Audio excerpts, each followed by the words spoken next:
Welcome to Treasure Talks. Today I've got Ash Dykes, who walked 4,000 miles of the River Yangtze, and that's now out on Nat Geo. And you may have also seen him on Joe Rogan. Thanks for coming on, mate. Hey, bud. Good to be here. Thanks for having me.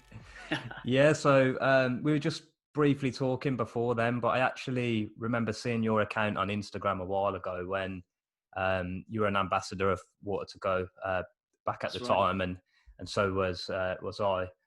Yeah, And yeah. it was just crazy seeing, the adventures you were on. I followed you for that, and then I saw you doing more and more crazy things, and you've Yeah, already just said you've got more planned. yeah. Um, and then I saw you It's go been on Joe pretty Rogan. wild, eh? So how do you come up with something like walking the River Yangtze? Before we get into the sort of depth of it, just what goes on in your head, and you suddenly think, you know what, I'm going to do this year. Yeah, for the past good few years, for the past decade, really, I've been taking on pretty crazy adventures. A lot, at the beginning, adventures were a lot smaller, but also very reckless, no preparation, sometimes no visa, sometimes no permits, just sort of off I go, machete in hand, hack through the jungle into Myanmar from Thailand, stuff that I look back at and I'm thinking, damn, I could have really suffered the consequences if I was caught. But then they started to get bigger and better. And as they started to get bigger, they became more life threatening. And so that's when preparation and planning and having the right team and logistics really accounted for everything, for the whole successful failure of the expedition. And I guess, as they just grew, I was always looking for pretty much the craziest or the biggest thing or the hardest thing that hasn't yet been done. So I'm sort of, with the Yangtze, I knew about the Yangtze since I visited China when I was 19. I was only there for a few weeks. I remember leaving China and thinking, wow, I've barely touched the surface. I'd love to return one day. And I did, fast forward 6-7 years later, I was planning a mammoth journey to become the first person to walk the Yangtze River, the longest river in Asia, the longest river to flow through a single country, and the third longest in the world, only slightly shorter than the Nile and the Amazon. And what attracted me, it wasn't the fact that it was just a world first up for grabs. It was just the fact that it would be from the very west to the very east of China, cutting through so much diversity, culture, traditions. I've been meeting people from all over the country, and that really excited me. It is madness, but it is inspiring as well. And like I say, I was following your adventures from early. Yeah. And is this something that you've always done then? I've seen like little ones before. I say little ones, they were huge adventures, but now because you keep raising the bar. Yeah, that's But it. Yeah. have you always been into the outdoors? And do you think you're from Wales? Do you think it's partly because of that? Because there's a lot of mountains and places to go in Wales and things to sort Yeah. of venture. It's a tough one, isn't it? I'm not 100% where it's from, really. I guess all of these things might have or probably did definitely help. Sort of being in Wales, there is a lot of countryside. You are outdoors, but I was definitely more sporty, more into my athletics and my martial arts when I was in school over my hiking. I see hiking as being quite boring. Even now sounds funny. I've walked over 7,500 miles the past few years, but the hiking part for me, the walking, that's boring. I don't enjoy walking, which Yeah, sounds crazy. I enjoy, yeah, I definitely I didn't expect enjoy, you to say that. yeah, yeah, exactly. I'm a bit more of I like my adrenaline. I like my, um, the physical side to it. I like the survival, and I love traveling, and I love meeting new people. And it's walking that will get me to places where bicycles, motorbikes, and vehicles can't get to. And you're sort of relying solely on your survival to overcome certain challenges along the way. And I just feel that I'm really tested in certain scenarios, whether it's being followed by a pack of wolves or whether it's overcoming a landslide or battling through snow blizzards or sandstorms or avoiding the bears. It's this way. You take all of that away along the Yangtze, and if it was just, a walk, I probably wouldn't have done it. I would have thought, well, no, there's no reason to be doing that. It was all of the challenges and my curiosity as to whether they could be overcome or not. So Yeah, so it's all as a about. youngster, it was very sporty and about the activities, Yeah. Yeah, it's funny you say that. Like I know that when I was younger, I was more into football and sort of like you say, Right. martial arts. And then Yeah. as I got older, it's more into the walking. But I love the challenges of it as well, like setting a Yeah. challenge and then Yeah. meeting that. And it's everything that goes into that journey, overcoming. It is. y- Yeah. Sometimes you can doubt yourself and then you sort of overcome it and then you realize actually I'm capable of so much more than what I Oh, thought I man. was. Yeah. I'm You've sure got it. you had a lot of moments like that Yeah. during this as well. Yeah, big time. Yeah, and especially with Mongolia. Mongolia was my first big expedition. That was my first world record, and I was only 22 or 23, just turned 23, and I was about to walk across the whole length of Mongolia, solo and unsupported, pulling a trailer weighing 18 stone, 120 kilograms.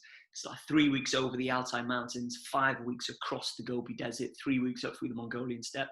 And with that journey, I did hold so much fear, and so much doubt. I'd never tested myself, um, to this level before. All of my previous adventures had been with a friend, and they'd been mainly cycles, or if I'm in the jungle, I'm sort of being taught how to survive with like a hill tribe. So there's experts there, they know what they're doing. But with Mongolia, all of the decisions that I made would have to be the right decision. And no one would be there to motivate me. I'd have to motivate myself. And if I make the wrong decision, it could cost me my life. So there were a lot of fears going into Mongolia for sure. And although Madagascar and the Yangtze River journey were bigger, I would say that I was definitely more fearful with Mongolia. Even my evacuation plan was awful. I don't come from a financial background, so everything that I've done, I've had to really work hard for the pennies. And so that was the case with Mongolia. So my evacuation, I couldn't have a helicopter just come and pick me up. It was a case of if I stop, I'm dead. If I keep going, I'll survive. So it's all on me, all on me, effectively, to get myself out of a dangerous scenario. That's madness. And did you think at times? Did you just start thinking, that could happen at any point? This is realistically that could happen. You could stop. And did you feel fear for your life at that point? I And the did, Mongolian yeah. one. Yeah, with Mongolia, there was a time where I did almost die in the Gobi Desert. So I guess it was because I was slowly dehydrating myself as I was going over the Altai Mountains. It was minus 15 degrees Celsius. I wasn't really focused on drinking so much. And then I was quite excited to get off the Altai Mountains and start venturing into the Gobi Desert because of the heat. And as I started to venture into the Gobi, the weeks went by when I was like sort of slowly running lower and lower on my water supplies. Got to a point where one of the wells where I was hoping to get water from was dry. So I had to try to make my sort of last remaining water, sort of rationing the last dribbles, if you like, to the next community, which had a confirmed water source. And it was at that point, the days went on, I was just getting worse and worse. I could feel my organs drying up. I was delirious. I was hallucinating. It was 40 plus degrees Celsius. The sun was out, there's no shade, no shelter. And I was pulling the trailer through the sand, which was a mix of gravel and soft sand. So the thin tires just continued to sink in the soft sand, making it feel like it's 500 kilograms. And I was a lot skinnier. I was a lot weaker. And I was just in pure agony. And the only shelter I could find was underneath my trailer. And I continued to rest hours at a time underneath my trailer. And it was at that point I realized that if I don't keep getting up and pushing on, my water supply, I'm going to run through and I'm going to die out here in the Gobi Desert. And that was sort of the harsh reality of, actually this sucks and actually I've missed the point of backup. And if I don't keep getting up, then I'm done. And I only had 4 days. I remember vividly, I only had 4 days to get to that water source. I say only 4 days is a heck of a long time once you're slowly dying, but it was 4 days. It wasn't a week. It wasn't 2 weeks. And I remember I couldn't visualize 4 days. Normally I like to think of my goals and, work towards them, but it was just too difficult. 4 days felt like 4 years. So I decided to focus on the little steps and looked at only 100 meters. I could visualize, I could see 100 meters ahead of me. So I decided no more than 5 minutes under my trailer, walk for 100 meters, rest for 5 minutes, walk for 100 meters, and then continue that sort of routine of breaking the goals down step by step. And it's that got me there, just about. I was in a bad way. It took me 8 days to recover, but that was a close call with death. Very terrifying. It's funny how humans have to do things like that. We're all about purpose and setting goals. And you Yeah. see that in like the modern world, but when it comes to that survival or even just training, like I set things, and when I've got these challenges, sometimes you think real simple things. I'm going to do 10 steps there, and Yeah, and right. and, and things like that, and that keeps you going for some reason. Yeah. Yeah.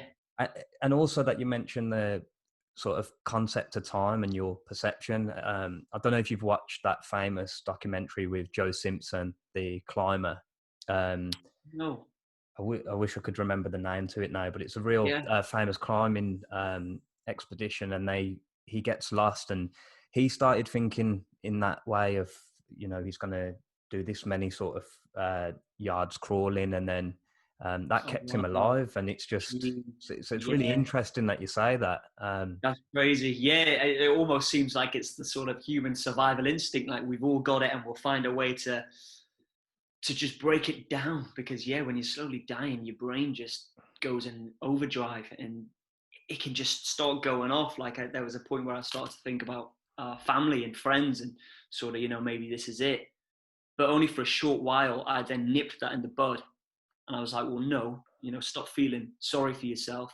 I put myself in this position. No one's got a gun to my head forcing me to do this. I knew that this is a potential of happening. It's happened. So now learn and adapt and do what you were training for in the Dragon's Den, in the gym, and get out from under the trailer, strap up and keep pushing on. So it was almost that dogged mentality.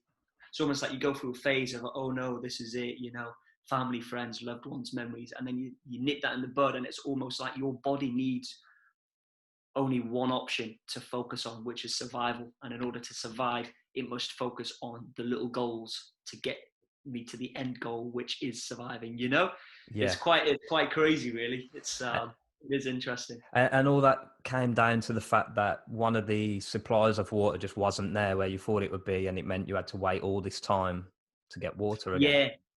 Yeah. So effectively, when you come across a water source, I had to fill up my water container, which was a good 20 liters, so 20 kilograms just in water.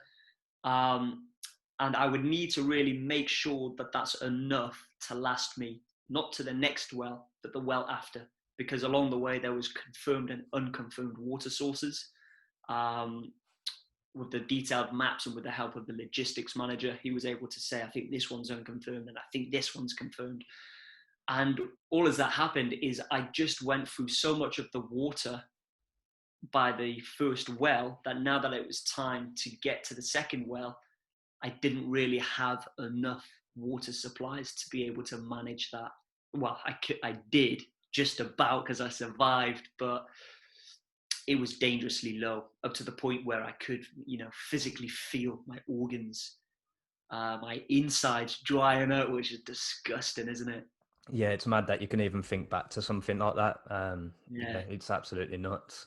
But I'm sure that's like helped you prepare for these ones, as you say, going Trial and forward. error, isn't it? Always Yeah. learning, trying never to make the same mistake twice. Well, yeah, and you've done it the proper way going into it. And I wanted to Yeah. talk about training, but just going back to the trailer. So was that just with all your supplies of water and the things you needed whilst out there? Then what was on that trailer? With the weight, you mean? Yeah, Yeah, so that amounted to, so actually on an empty load with nothing in the trailer, I mentioned about the budget. I can afford no factory to make me some sort of carbon fiber trailer. So it was a family friend who built it in his back garden. Uh, always cracked me up. And that was 40 kilograms on an empty load, 40 kilograms with nothing in it. and then you had all And your water and And then I everything. had my water. I had about 6 weeks worth of food, 6 weeks worth of ration packs.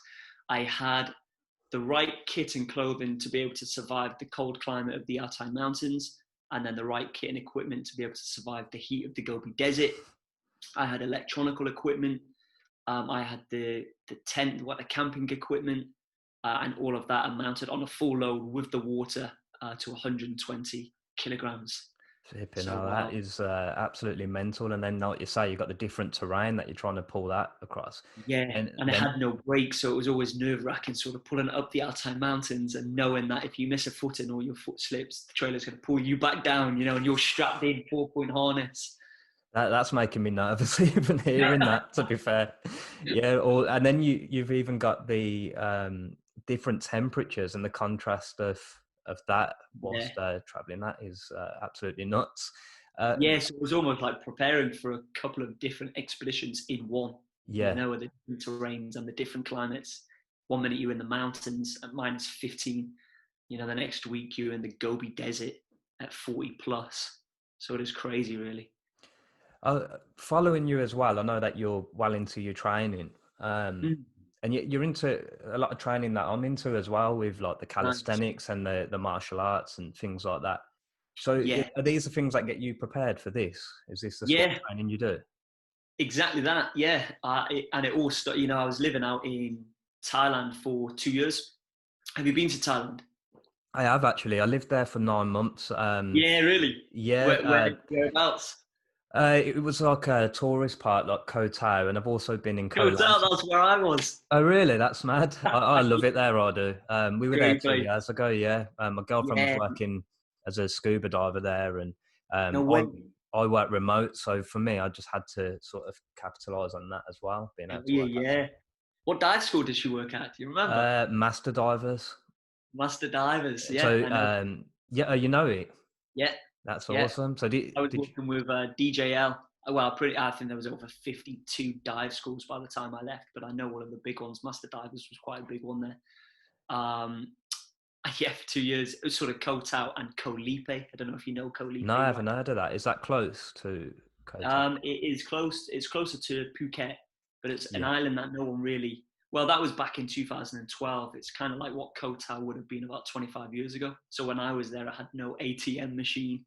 It didn't even have a boat pier. Sort of had just a sort of, I don't know, like a flotation sort of pod that the main boat would drop you off and the longtails would come and collect you. Quite nice. I guess it would be a lot different now. It didn't even have a 7-Eleven, so that says a lot, right? 7-Elevens all over the place now Yeah, on Koh Tao. It's only a small island, obviously, yeah, right. but yeah, I know it's changed a lot in Thailand with what it used to be to now. Yeah, Yeah, it's yeah. mad. But yeah, pretty much that's where I was sort of learning the martial arts. Was actually in Thailand. I was sort of living there for 2 years. I was a master scuba diving instructor. I was a Muay Thai fighter. If you win the fights, you'd get paid enough money to cover 2, maybe 3 months worth of rent of accommodation. If you lose, you go home with nothing, of course, a couple of bruises. Um, and yeah, that was my sort of life out there. And when I came back to the UK to plan for Mongolia, I was doing some boxing back at home anyway before I left for travels. I would have been about 17, 18. And I was sort of mixing the training of Muay Thai, the training of boxing with the calisthenics I'd learned over the years anyway, and sort of created my own routine. But when I came back in 2013, I couldn't afford no gym membership. I didn't have the money. I moved in with my parents. I had my uncle drop me off a tractor tire and a sledgehammer. And my workout then was just in the back garden, sledgehammer, a bag, in the elements, whether it was raining, snowing, or hot, it doesn't matter. I was outside training early in the morning, sort of preparing myself physically, but also mentally, and doing a lot of calisthenics. And I found that was so effective and really helped in Mongolia, especially pulling the trailer. This routine that I had going on really helped to build my inner core strength, which was vital for that trailer. That it was so good that I didn't stop. So even now, of course, money's not an issue, but even now, I still use that training routine because it was just so effective, and it's worked with Madagascar, and now it's worked with Mission Yangtze. Yeah, well, even just going back to the training and well competing, I didn't realize that you competed in Thailand, but that tells me a Yeah. lot about your sort of mentality straight away, because I've just been to Muay Thai classes. I've only been to a few, and Nice. I've boxed here, but then Yeah. going there, it's a different mentality in Thailand where everything's full power, everything's, Yeah, they're just everything in, and straight savages, aren't they? yeah. And so And I kept so deceiving as well. I kept going into the boxing stance, and for me, that's more like the Oh, yeah. amateur style of on your toes. And Jack your leg up, then yeah, game over. he told me, "Don't do that again." I did it once more, and he just Yeah, I kicked bet. me from under my feet, and I was on the floor. I was like, "Okay, I'm paying for this here." um, Yeah, it's brutal, man. It is brutal, so especially the heat.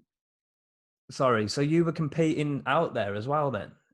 Yeah, I was That's competing out in. I had mainly more club fights. I had a stadium fight, but that wasn't. Well, it was good, but it wasn't so entertaining. That's like a big stadium fight. Big crowd around. I say stadium fight as stadiums go in Thailand. yeah, But that was that's on YouTube. That video I won by first round knockout in 12 seconds. nice, flipping out 12 That seconds. was, and I was like, the club fights didn't go that well. As in, I didn't get win by knockout in 12 seconds. But the club fights were the most brutal for sure. That's where you'll just have different clubs gathering up, and it's a little bit more intense. It's not like a crowd of people who don't know what they're looking at. It's now a crowd full of fighters, sort of looking into the ring and watching you go at it with this tie. And yeah, I loved it. I loved the competition of it. I loved sort of their mindset and their discipline. Some of them would even sleep at the gym, train 3-4 times a day, and it was just a privilege to be a part of that, really. Yeah, that's and that puts you in good stead. And like you say, with the calisthenics and things like that, and you found your training Yeah, regime. What about nutrition? Is that something that you look into? Do you think about recovery and superfoods? I sometimes don't like the term superfoods because now there's so many things in it, but there are some amazing things you can use for recovery. I use like chaga and seaweed and things like this that I try and put oh into yeah. my day-to-day sort of routine. Do you do anything like that? Do you think about those things? Um, yeah, I have experimented on and off with various different products, different brands, different foods. After China, I went on to a full vegetarian diet as well, just to trial that. I'm not on the vegetarian diet anymore, but I haven't eaten red meat in a year now. And so I just occasionally eat chicken and Yeah. fish if I touch the meats. But that will be organic if I choose to. I make sure it's in decent packaging as well. Because it's not just obviously the animal welfare, but it's the environment, and of course it's the good of your health as well, isn't it? So Yeah. yeah, I've sort of dabbled and experimented. I do take sort of plant-based protein powders now and then as well, but sort of the training background before Mongolia, it was a little bit unorthodox. I was sort of probably not the best, but it worked. But I was kind of putting my body through the paces and trying to starve it of the things that it needed. Even when I was training for 3 hours, I would train those 3 hours with no water. I wouldn't have a drink. And I sort of was trying to get my body into that state of mind that water isn't going to be of access in the Gobi Desert as often as you want it to be, as often as you need it to be. So, prepare now.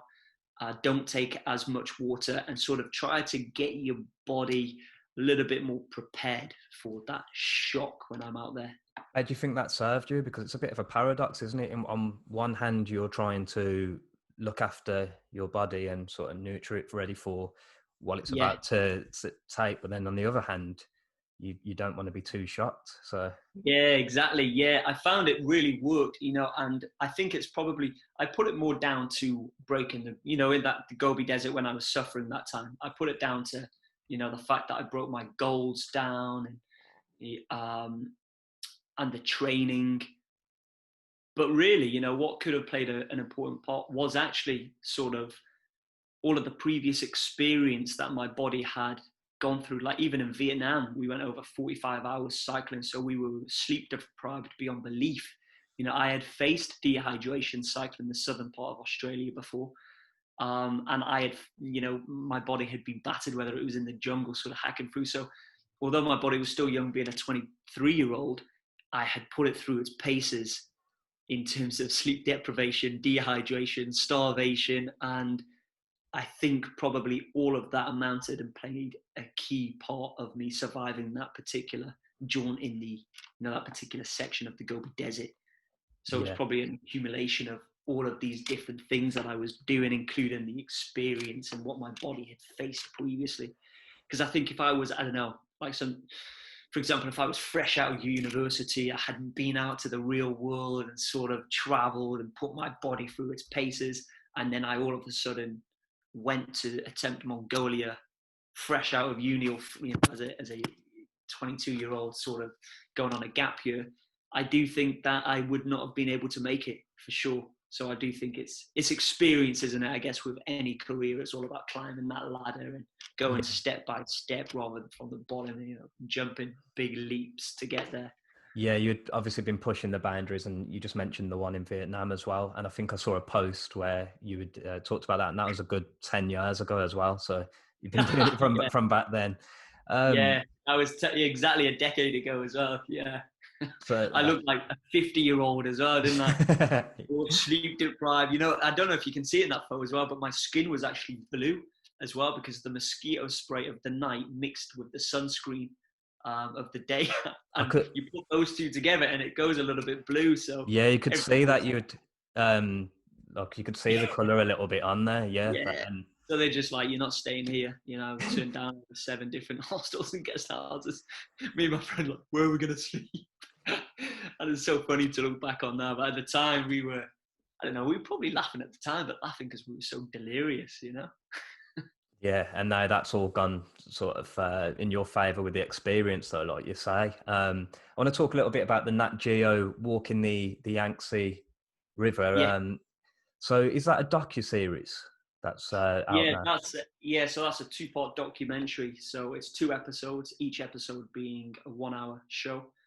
Um, sort of the first episode is about the first 6 months at the Yangtze, and then obviously the second episode is the second half. Um, First half is more survival based and a bit more of the planning and the jeopardy, evacuating film crew time and time again. And some of the dangers along the way and just the wilderness of China. Whereas the second half is more of the culture, the people, the traditions, the delicacies. And so it's a nice mix. What we didn't want to get across on this expedition is we didn't want it to be about one man and his journey. I've never been about that. It's got to be about the people I meet along the way, the country, the environment as well. So there's a lot of key environmental messages in the second part of the documentary. And not sort of my opinion on what I think of China, but actually the people's opinion, what the older generation think of the younger generation with all the modern day technology, and what the younger generation think of the older generation with these sort of dying out traditions, and are they going to continue to try to keep them going, and how are they bettering the Yangtze River, how are they making the country more sustainable, and certain grubs that's a delicacy like passion worm or blowing pig's liver or just crazy stuff like that, really. So I think it was really difficult because there was just so much content. We could have probably banged out 3 or 4 episodes. And of course, with it going out in Asia, it's toned down a little bit. So they don't really talk about the police pulling me in 4 or 5 different times. They don't really talk about the sensitivity being that close to Tibet. They don't show, my friend sort of joining me from the UK for 2 weeks, but only lasting 6 hours and being sent home after day 1 because of a landslide. So it's a little bit light-hearted, but that's why I think I need a book, because the book will tell the real story of walking the Yangtze for sure. And I think the real story, a lot of people would be shocked.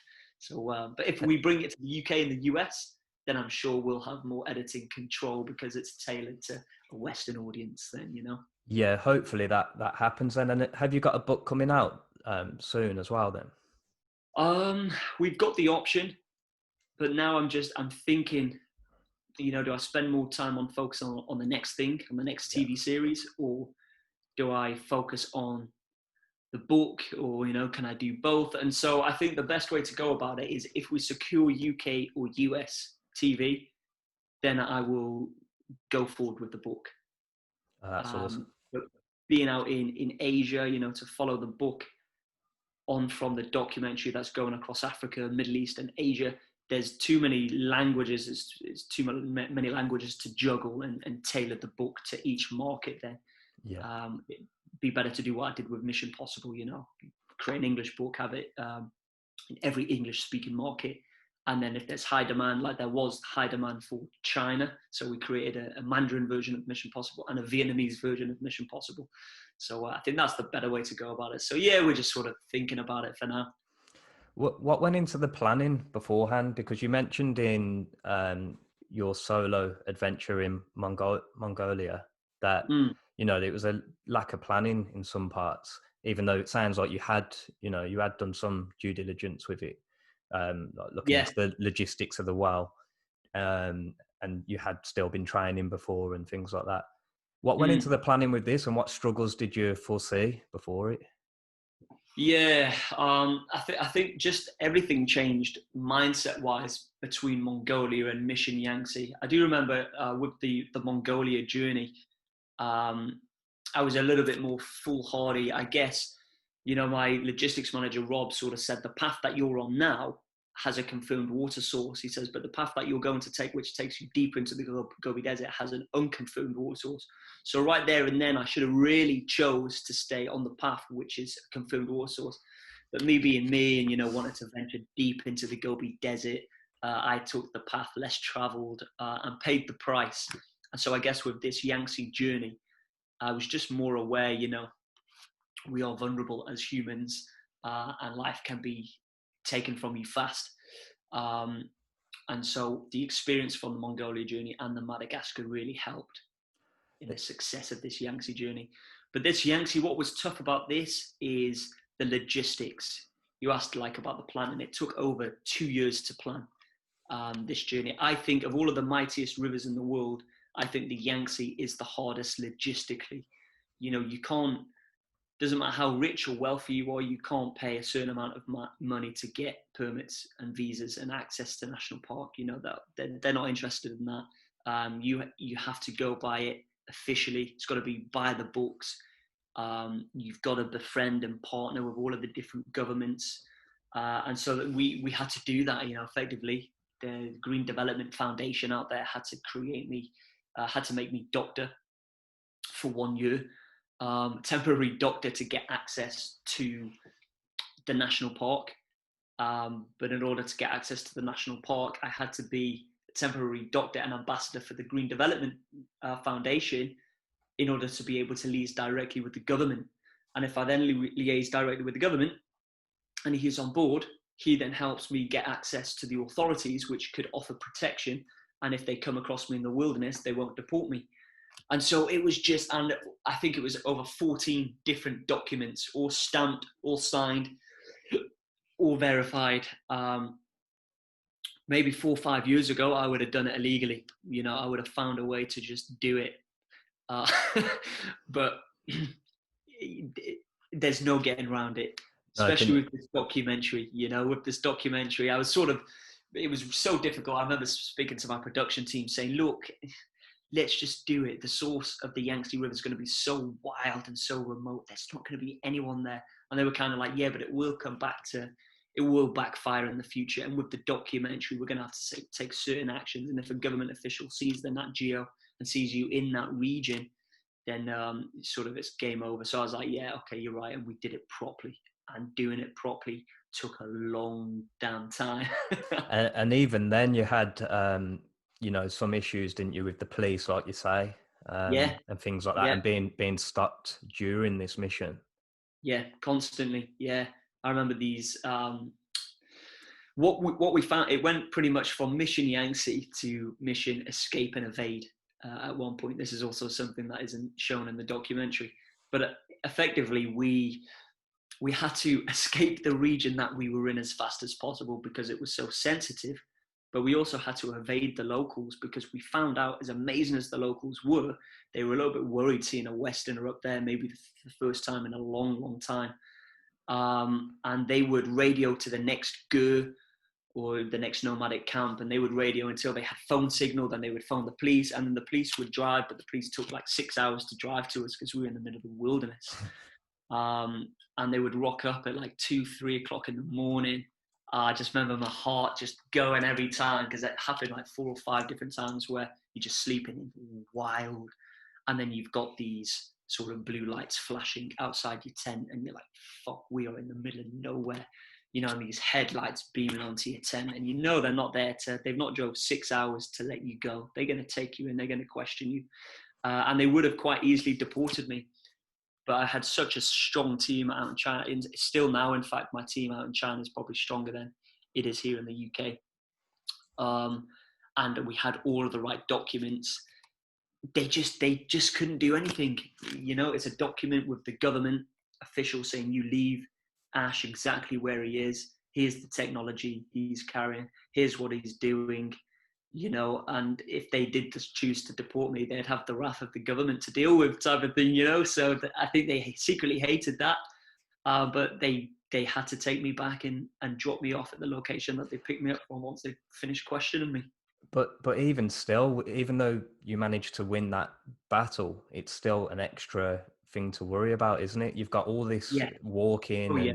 and the rest of it to do, and then this is just an extra worry, I guess, that changes your Yeah, mindset. sure. And why Yeah. were the locals phoning the police then? What was the reason? Was they just worried what you were doing and if you were meant to be there? Yeah, that could have been anything, and I could have been a refugee. It was a dangerous part of the mission as well, in terms of there were bears. We hit torpor season, which is pretty much hibernation for the bears, and that's where Oh they come no. off the mountains because it's too cold, and they actively look for food, for calories, before they go into hibernation. And we were delayed 2.5 months from starting, which meant that we would land right into the torpor season. And I went with a healthy mind of, they'll be fine, leave the bears alone, and the bears will leave me alone. But the locals will show me otherwise, show me pictures and videos of bears going into concrete huts, scratching at steel doors, That's attacking families. And I'm in a tent on my own, and I'm like, yeah, what chance do I have? that's the So I last think, thing you want, isn't it? Is people showing you, you're like, no, we're all right, and they're going, yeah, no, actually, they would, look at yeah, this. yeah. They would send it to my WeChat as well, which is Oh, kind of like a WhatsApp. And I'd just be like, yep, delete. that is scary, isn't it? And did you have Yeah, any close calls? And was that on your mind all the time then, after it was seeing on my those mind videos? all the time. Yeah, all the time. The police and the bears seemed to be the biggest issue. And the temperature, we were hit by a snow blizzard. It dropped to minus 20 degrees Celsius, sort of with my horse, Castor Troy, and with two guides at this point, Tudor and Beamer, who were also, very nervous. They would be sometimes at 2, 3 o'clock in the morning, they would set off Chinese firecrackers, mainly for the wild yak. I learned that wild yak are absolute brutes, and even bears run from wild yak. And they were getting too close to Castor Troy, of course, being mating season. And so there was just, it was, the wolves. I was followed by a pack of wolves for probably the best part of 2 days. I was warned by the locals as well. Sort of, we caught this on camera. That's in the documentary. Sort of, they're trying to tell us something, and me and my videographer, we don't know what they're saying, but my videographer films it anyway, because they're looking quite stressed and worked up, and we're like, oh yes, okay, shishi knees ITN, and we just sort of plod on walking. And anyway, 6 months later, once my editor in Beijing had got the footage, they reached out saying, you have no idea what these locals were telling you, but what they were saying is that only yesterday a local lady was killed by a pack of wolves right in that valley where you're heading, and they were warning us against it. For those next 2 days anyway, again, yeah, we were there stalked by a pack of wolves. Whether it was the same pack or not, I don't know, but it's pretty, sounds like it would be, right? So watching that footage back, obviously you weren't aware what they were saying. Did your heart sink? How did that feel when you saw it after? Or was it more funny because I you laughed. got past it? Yeah, I laughed because I was like, yes! Oh, I'm glad I didn't understand what they were saying. Because imagine Yeah. if I did, and they're like, do not go down there, a lady was killed and you will also be attacked. I'd have been like, maybe it's stupid to go down there. But luckily and unluckily, we didn't know what they were saying, and so we were none the wiser. And we had this pack of wolves, following us for 2 days, and we were kind of awe-inspired because it was amazing. They were howling. We counted, I think, maybe 6 of them. But at the same time, there was something definitely quite creepy about it as well, Yeah, Wolves normally I was more worried about the bears than the wolves. Wolves are normally pretty good, you know. We're a bit of a risk for them to attack a human, you know. So I wasn't too worried. So that lady must have just been on her own, maybe looking injured, maybe a smaller build, and I don't know. They just took advantage. It's mad how predators, they take all this in mind, and then they've stalked you still though for 2 days, and Because they were they've seeing taken if it. you were injured, I reckon. Yeah, taking a look at you, that's just Yeah. madness. And you could hear them whilst in your tent as well. How do you sleep when you've got that In sort of and in mind? oh, well, you're walking, you're walking all the way through the day. That as soon as your head hits the ground, you're out. Um, but you know, it was me and Kyle, my videographer. So I think it would have been a lot harder to sleep if it was me on my own for that section, for sure. You know, maybe I'd set up a fire or something on the outside, eat far from my tent type of thing. But it was both me and Kyle. And we had been attacked by Tibetan Mastiffs before that as well. Well, not attacked, but gone for. And it's just a case of picking up these rocks, sort of throwing them at the dogs, because they're out to get you. You know, they could kill the wolves. So they're sort of after us, and we're just doing So, everything to get rid of them. had you taken advice before? Because I don't know if you saw that video that went viral recently with the cougar. Someone was out running, and he happened to run towards the baby cougars and didn't realise, and suddenly thought, "Oh, I best turn round and go back." But he had to stay facing this cougar that was going for Yes, him. I did see that video. Yeah, Uh, I know the one. Like it was following for like 8 minutes or something. yeah, and for me, I'd probably just run and get attacked. But he just stayed sort of looking, keeping eye contact, staying big, and he threw a rock as well. So Yeah, I know. I would, you know, at the start of the video, I was like, throw a rock, you know, get the rock and throw it and sort of like step towards it whilst you throw it and it's going to run off. But he didn't sort of realize that until 8 minutes later. And that's all it took. He threw that one rock and it sprinted off, didn't it? It was gone. I probably would realise it about 30 seconds into being eaten or something. I wouldn't even think Yeah, about if it. you don't know, you don't know, right? And Yeah, yeah, no, you are right. And it's the locals that taught me that for sure. Um, you know, I always try to get a little bit of ground knowledge from the locals. So I don't have any military background when it comes to survival. Sort of all of the things that I've learned to help me on my journeys have been learned from the locals, whether that's the Burmese hill tribe for the jungles of Southeast Asia, or Madagascar, sort of learning what to hunt, what to gather, or Mongolia, the certain respects or traditions and how to, you know, keep the wolves at bay or how to scare off Tibetan mastiffs. But you know, with the bears, this was the horrible thing with the bears. They didn't really know what to tell me other than never stay in your tent. That's all they said. They literally said that if there's people, if there's locals, always stay with the locals because they've got Tibetan mastiffs all chained up, and the Tibetan mastiffs are the ones that try to keep the bears at bay. That's why they're there, sort of protecting the livestock and the locals. But that, sometimes there were no locals, and we were out there in the wilderness for days with no other human contact. I'd be in so much fear. Like, that's just a different world when you say that, because being Yeah, from the UK, we're just used to, we haven't got anything to worry about like that. And the little abstract, house cats, yeah. little unpredictable house cats. Yeah, yeah, exactly. Yeah, that's about as scary as it gets. And then Yeah, even when I went to Thailand, I was thinking about things there, and it's not too bad there really. I'd see a spider and be like, should I be worried about this? But there's no spiders to be worried about out in Thailand. But we're just not used to it, are we? yeah. There's a lot of yeah, we've got it quite easy back here in terms of wildlife for sure, haven't we? You Yeah, know, just definitely. beware of the cows when you're crossing a field, and and that's about it. Yeah, exactly. So where did this mission start from, and where did it so this, end? so this Yangtze journey, it was from the true and scientific source of the Yangtze in southern Qinghai province in the west of China, which is slightly north of the Tibetan border. So that's where the real sensitivities were. And it's about just over 5,100 meters altitude. It's very wild up there. The depth of winter gets to about minus 40 degrees Celsius.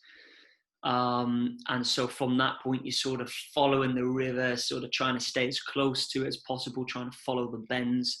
I carried like a tracking device, which was for Guinness Book of Records to monitor. And pretty much every 5 minutes, every day, all day, for 352 days. It would track my exact location with my speed, my elevation, my longitude, latitude coordinates, just pretty much all of my movement, and can see exactly where I am within 5 meters. So it was pretty damn accurate. And so, yeah, from that point, from the source, which was the first attempt, was a failed attempt to the source because we lost all 4 members of the crew due to altitude sickness, bleeding from the nose, vomiting, and then the film crew got scared of the bears, so they left. And so that brought me back to the city, having not quite made it to the source. I regrouped with a different team and a horse that the film crew left behind called Castor Troy. And we commenced the journey from there. And you sort of wind down, go through 11 different provinces. You go down south of China. It then takes a 90-degree bend in the river, shoots up northeast, and then goes east and pours out into the East China Sea in Shanghai. So, what a great place to finish. So the team, you mentioned some of the team dropped out. How many people were with you, generally, and how many were dropping out? Because some dropped out with altitude sickness and others left because they were scared of the bears. When they left, did you not think, actually, maybe I should be leaving as well? No, I think that's because I was more mentally prepared. So I had like 2 years to mentally get my head in the game for this, whereas some of these film crew, in all respect to them, they only had like a week or two to adapt their mindset into like, fuck, we're going to be filming and sleeping out where there's a big threat of being attacked by wolves or by bears, or, there was one guy saying that, just the region that we were in, it was like cowboy stuff. I remember that actually. And I couldn't communicate with him, which was annoying, but I had a satellite phone. And I had to call my Beijing team once. He was pretty much like saying that people will cross the region and they'll find us. And he was pointing to the horse, doing that. He was pointing to himself and like doing all of that. And he was pointing to me as well. And I was like, oh my God, that looks horrific what he's doing, but what's he trying to say? What's he trying to say? And then I found out through translation that he was scared that he was a Zador boy, which is Zador is like a specific area in that region. And now we were about to cross into a different region, which was Chumalai. And that the Chumalai and Zador is like cowboy stuff. That'll kill you and just rob you of all your equipment and sell it on the market. Which is old school. It's happened in the past. Maybe it still happens now, but very rare. And I don't think so. The team in Beijing don't seem to think so either. It was almost like he was passed on those stories by his parents or his grandparents, and he still believes in that. And so he was scared. So his was a mix of altitude sickness and just the fear of wanting to get the heck out of there, which was annoying because he was a Tibetan guide and he was there to get me off the mountains in case I got altitude sickness. But now roles had reversed. I had to get him off the mountains. That brought me back. And yeah, that was 4 members down already. And we hadn't made it to day number 1. And we were like, wow, okay, this is intense. And by the 3rd or 4th month, through the 16 different people that joined at different times, whether it be a 2 days or 3 days or a week or 2 weeks, I had lost 10 of those 16 members. So that they abandoned the trip or had to be evacuated simply because of the altitude or because of fear or because of injury. Like I said, my UK photographer came over. His plan was to join me for 2 weeks. 6 hours into day number 1, he was gone. The landslide that he wasn't, didn't know how to navigate.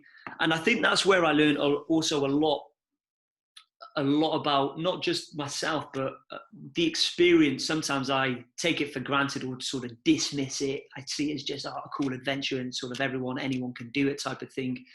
And it was only at this point that I realized, well, no, that's kind of like me stepping into my photographer's world, thinking I can do what he does when I clearly can't. I don't know what all of the, the camera settings and, what angles to capture, lighting, how all of that works.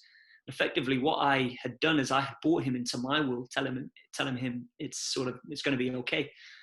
And it wasn't. And 6 hours, that's when he was like, wow, I don't know how to navigate a landslide. I'm not comfortable or capable. Or sort of confident of my abilities to get over that. And I gave him 2 various different options. The only options And I was like, I'm going to step back, get rid of ego, get rid of pride. I need you to be fully honest with me. Can you undergo one of those options? If you can't, no big deal. I'm glad that you've told me the truth. We'll get you back home. If you can, it's at your own risk type of thing.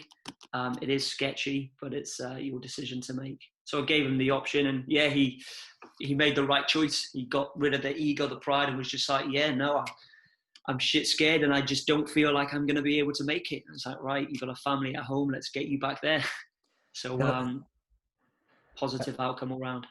That's something as well that I think about when I see these things, is that it's not just you've got the film crew and people who are part of the team, but I always wonder how much training they undergo. Obviously, I heard about your training, but it's also important for them, I guess, to be prepared Yeah, mentally and yeah, physically. And sometimes that just doesn't happen. yeah, Yeah, 100%. It's like sometimes I forget, it's easy to point out the bears and the police, but sometimes when people say what was the biggest danger was also the people that joined me. In the most respectful way. That's not in a diss. That's in a way of, you know, all of that training that you can train for yourself. And I train so hard for myself, but you can't train for other people, yeah, So if I'm training like an absolute animal every day and really sort of getting my head in the game, I understand the dangers. I've got a hold of my fears, and then all of a sudden I'm expecting sort of the film crew to do in 2 weeks what's taken me 10 years effectively to do. It's just not going to happen. And I thought maybe the first film crew was just an unlucky film crew, but then when it happened to the second, to the third, to the fourth, and when it was constant, I realized that, yeah, no, it's not a thing. So I did have to self-film for a lot of the time in the first 6 months. I just closed down the expedition and stopped everyone from joining me at that point, and then opened it up again for the second half. And you can actually really see that in the documentary as well. You can really see in the first episode, there's an awful lot of self-filming going on. And in the second episode, there's not a lot of walking going on, but there's a lot of being in big communities or towns or cities. So there's a lot of events and activities where the film crew are able to fly to and capture the events. But the second episode, you don't see much of me walking. And that's purely because we needed a lot of broadcast quality footage. And if there was too much of me self-filming, it wouldn't have made the cut for Nat Geo. So we had to do some editing trickery there, if that makes sense. yeah, and that's testament to your mindset though, because you've prepared for all that. And most people that I know have got that kind of mindset to undertake these things and train hard. And like you say, you've done the solo adventures. They don't like having to think about these external things Right. because something outside of your control can then come in and alter it when you're trying to concentrate on, you've got, was it 4,000 miles to walk? And Mm. but that's testament to you to be able to adapt and roll with it and make these decisions, because for me, I wouldn't want to have to worry about that. I've got bears, I've got wolves, I've got I've got the walk itself Yeah, to do. 100%. Yeah, yeah. And it was, yeah, there were times when I was just like, oh my God, what am I doing? And I'm trying to capture it. And, even when the police do come and get me, I'm now thinking like, shit, I'm gutted that this has happened. I hope they don't do anything stupid like deport me or anything, but I've got to try to film this as well, so it's, and I did capture some moments with the police as well. I always say either the most embarrassing or the most awkward moments of the trip probably make the best moments to film. But I'm still a sucker with that. I still do find it hard to get that camera out and start filming. And, I had to think of social media. We were trying to make it one of the world's most digitally engaging world firsts, pretty much meaning every day there will be some sort of post, live stream, vlog, blog. And we then opened it up to have people actually put their phones down. And if you're able to join me, come and join me. That was the second half of the expedition. And so there was that interactivity as well. But then I also needed the environmental angle. So I made it my route mission to meet up with different organizations and conservations like the WWF, like the fishery department, and capture their story. And so sort of rucksack down, sort of let's shoot over there, let's sort of film their story, and then you sort of become a director, you're also producing it, you're also making sure that you're getting the right lighting. If you've got no film crew, if you've got a film crew, then great. but sometimes that was hard as well because it was different film crews at different times. So they had a sort of a different outcome effectively. They saw the documentary differently to how we needed the documentary to be. So sometimes at filming, I'd have to like step them back and say, and show them, you know, this is how it needs to be. Um, so yeah, it was crazy really because it was sort of an expedition. It was like adventure, it was business, it was sort of directing, it was producing, it was being my own sort of social media manager, it was being my own sort of logistical manager. I had to learn the language because sometimes I had to converse and communicate. And that's what I love about adventure, man. You know it yourself when you go off traveling. That is what it is. It's self-development on such a high level, isn't it? Oh yeah, definitely. And as you just started mentioning there, it's like so many facets to it where you've got the filming and the logistics and the visa. And that's why it's that much more impressive. And as you say, you've got the different angles that you can take on video in it because of that. So you've got, you can make that footage into so many different things. It can be hard to Yeah, know which direction to go in. With yeah, the exactly.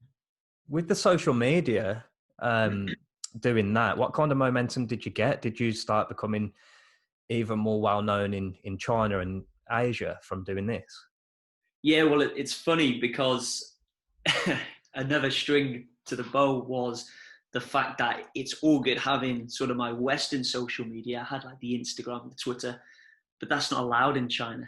You know, that's banned. Google, YouTube, Instagram, Twitter, all of Ah, these things I completely aren't safe. forgot. Yeah, I didn't Yeah, even think about that. and so what I had to do was get on my Chinese social media platforms, and I had over 12. There was Douyin, there was Douyao, there was Weibo, there was Weijing, there was Yuko, there were many different social media platforms. So everything that I was posting internationally, I had to send to my team, and they had to translate it, and then we would get it posted. So it was something like over 20 platforms we were posting to. And so the Chinese platforms took off, especially sort of after the halfway point. I was contacted by Adidas and GQ, and they were launching, you know, Jet Li, Yeah. the movie star. They were launching his clothing range called Wuji. It's sort of like a co-branded range between Jet Li and Adidas called Wuji. And they wanted Jackie Huang and myself to launch it. So Jackie Huang, he's like a massive movie star, a martial arts expert.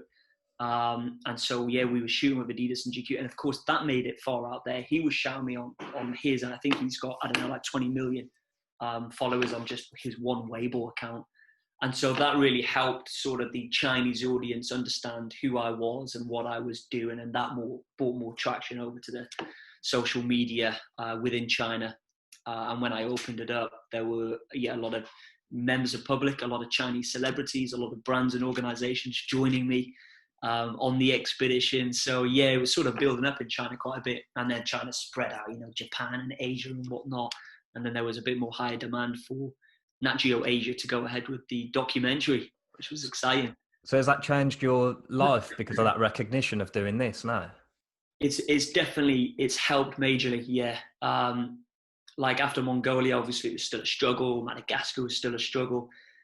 A little bit of a struggle after Madagascar, but this one, yeah, it's sort of that official sort of stamp. I was there. I was called back out by the Sichuan government in China. I did sort of an Asia speaking tour, and then of course that Joe Rogan platform helped massively. I was then contacted by the Rock's agent. Clear my throat. So rubbing shoulders with The Rock, not bad.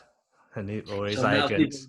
agent is my agent, which is crazy. So I'm with WME. So I got a strong team out in Los Angeles. I was there recently before lockdown, should I say, filming in Mammoth, California, and we've got some big ideas. So yeah, it was sort of Mission Yangtze, which spurred on the whole Joe Rogan sort of WME, Nat Geo, you know, and it just keep working, isn't it? Perseverance took me 7 years, but we're there, and we're just still getting started. It's nice to see as well because, as I said earlier in the episode, of seeing some of the journey. It's always rewarding when you see it, isn't it? From early on, and Yeah. I saw some of these things you were doing in China, but then I didn't see any build up to the Joe Rogan podcast. I don't think I'd seen your social media for a little bit, and then I was like, Got you. hang on, I know this guy. Is this on Joe Rogan? Um, but It's- I'm sure you're like a lot of us where you probably, do you watch Joe Rogan usually as well? I listened to a few of the podcasts when I was on the Yangtze journey. So So is it, that was kind of strange, wasn't it? Listening fully to I think it was like the Kevin Hart, the Mike Tyson, the Tyson Fury, and then within a year later, actually being on there, which was super cool. And it was a fast turnaround. It was a case of, yeah, are you free? The start of January. And I'm like, wow, that's in 2 weeks' time. It's like, yes, I will be there. were you nervous? I can imagine getting in there and just because of watching it and knowing the studio, this was back in the old studio before he started getting flack. Just being is it a bit surreal, sitting in there. Yeah. I wasn't like, I'm a huge fan of Joe himself. The podcasts are great as well, but I think I flew out there with a friend of mine, Martin, also from Wales, and he was like the podcasts are like his religion. He is watching them all the time. So I think for him, he was that sort of shock of capture, that starstruck sort of, oh my God. But for me, like Joey Diaz, I didn't really know much about Joey Diaz at the time. And he stepped out. I was in straight after Joey Diaz. And he came out and sort of, we shook hands and, exchanged a few words. And then Martin was in the back there. And after the podcast, he just came out and said, that handshake was so wasted on you. Do you even know who that was? So And of course, I did know who he was, but I wasn't starstruck because I don't watch like Joey Diaz's podcast. And with Joe Rogan, he was just such a cool character, so calm and just relaxed that there were no real nerves, to be honest. No, I was just happy to be there. I think it was just a great conversation. What went on for over 2.5 hours. Even after that, we were speaking for about an hour off podcast. Genuinely cool guy, just as cool off podcast as he is on, So it was just a cool atmosphere. And his guys working there as well.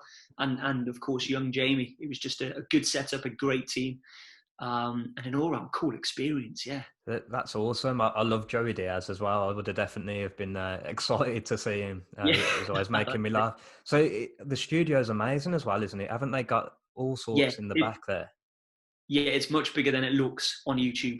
On YouTube, it looks like kind of not too small, like more short and narrow. Whereas Yeah. when you're actually there, you realize that, wow, actually the room goes down quite a distance and it is actually quite wide and the table's massive anyway. So it's a lot bigger in there than it looks on YouTube for sure. But like outside of that studio, yeah, it's great. Proper man cave. You've got everything in there. That's He's even amazing. got cars parked in there. It's a big place. Yeah, he's got everything, hasn't he? Yeah, he's got the float It's like a tanks. war shell, like a bomb shelter. Just this bomb-proof cabin. You've got your pool table. You've got your salt baths. You've got your gym. Your cars there. He's got this sort of bow and arrow shooting range. It's all electronic. 25-meter laser range. It's it's a cool place, man. It's the ultimate studio, isn't it? And like you say, a man cave. Yeah, Yeah, proper. what an experience. That's awesome. Yeah, I'll ask a couple more questions and then let you sure. go, mate. I appreciate the time. No Um, worries. so we've just talked about a lot of the struggles, but could you pinpoint just one of them that was the hardest thing to overcome and felt the most rewarding as well to overcome from the River Ooh. Yangtze? From the River Yangtze, I would say it was getting out of the mountains and arriving at the first bend of the Yangtze. So the first bend of the Yangtze was always this dream destination to get to. Once I make it there, I no longer need to be worried about bears. I don't need to be worried about police as such, wolves, the cold temperatures. And so I knew that that's the point that I really wanted to get to. But that I wasn't even halfway through, and there was some major challenges still after the first bend. But it was good for my psyche. It was a huge milestone to the journey. If I make it there, I'm on my way type of thing. So that was exciting. Yeah, I suppose it helps you get that second wind where you think I can do this, even Yeah, for whatever's in sure. front. What Yeah, did you no, learn no about? escape and evade. Yeah, exactly. Yeah, because that sounds like it was. It's suddenly become like the hardest part of it in some ways as well, I Yeah, guess, and for sure. probably a bit more unexpected to what you thought. Yeah, Uh, What about because you've talked a little bit about people there and meeting different people and the interactions. What did you learn about people in general? Anything new, or because obviously Yeah, it's different cultures aren't very different. Like you say, the police drove 6 hours to get to you. That's yeah, just that in itself is surreal.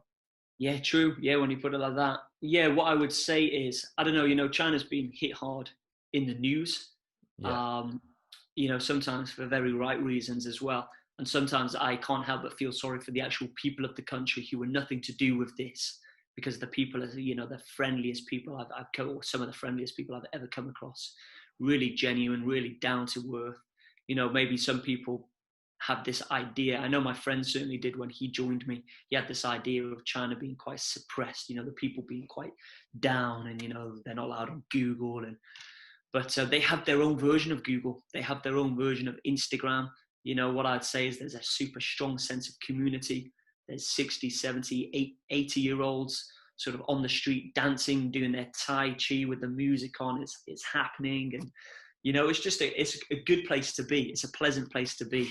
And the locals along the way were just so warm and giving. And unlike Madagascar had its own crazy stories, but sometimes down south of Madagascar is very impoverished, and they struggle for finance. So there's always a catch. Even if you set up your tent in the middle of nowhere, you'll have a local approach you and say he owns this land and now you must pay. Whereas in China, I didn't get any of that. Even when I came to the cities in hotels, and if they had seen me on the news, they'd be like, "Stay here for as many nights as you want. We will feed you." Your breakfast, food, or whatever. We'll pack you a lunch when you leave, and it's all free of charge. They don't want anything, no money. They just want to help you on your journey, wish you all of the best. And so, fond memories of the Chinese people for sure. yeah, and I bet that becomes some of the nicest parts of the journey, doesn't it? Yeah, When you get that. it's reasons like that I take on the journey. Yeah, I always say the locals can make or break a journey. And luckily, I've been fortunate enough to not have the journey broke by locals, no matter where I've been so far. Touch wood. That's awesome. Thanks for coming on. Where can people find you on socials, and also what have you got coming up? Because it sounds like you've still got more adventures, which I don't know how you can top this last one, but I'll be looking for it.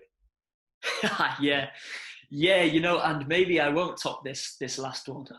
What we're looking at is more just as extreme, just as ambitious, but it doesn't necessarily have to be a world first. It doesn't necessarily have to be a year long either. I think I'd like to build on the platform and break more in to having my own sort of TV show, if you like. So everything that I've done now in terms of interactivity, in terms of just pure adventure, in terms of environmental and sustainability causes, we've reached great platforms. But right now we want to move it up to the next stage. And if I can do what I'm doing, or do what I love, what I'm passionate about, with the backing of TV, so we can show it out to a much bigger audience, then that's the direction that I want to go for sure. But still young, 29 years of age, so still many years left. So yeah, it feels like we're just getting started. So it's exciting. And if you are interested in find out what's next, do follow along on the Instagram. I'd probably say is the best, which is just Ash_Dykes, or the website, Twitter, Facebook. I'm on all of them really. Awesome. Thanks so much. And I'll definitely be looking out for the new adventures, and I wish you all the best as well. You deserve it. And appreciate it. Yeah, and thanks for doing this. I really, really appreciate it. No, thank you. Thanks for your time. It's been great fun. Awesome. Thanks, mate.